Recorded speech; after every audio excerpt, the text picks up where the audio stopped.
All of this right down the hillside and into people's homes. This is where people live. These makeshift shelters behind me are home to more than 26,000 people in this camp alone. Emergency supplies from Haiti's capital arriving in a region that could be the...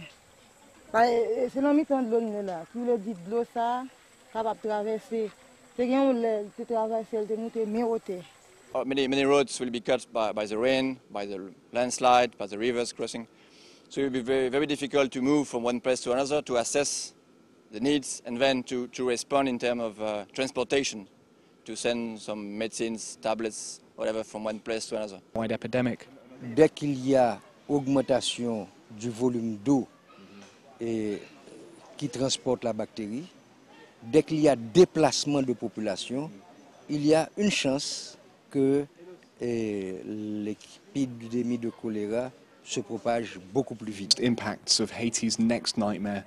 Rain from the outer bands of Thomas coming down. People, whatever solution that you can find for the next days, for the next 48 hours, try to use it.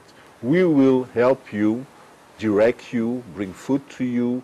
We will give, in the case of the necessity, some shelters, provisional shelters, but you know that we don't have enough. If you have a solution, use it.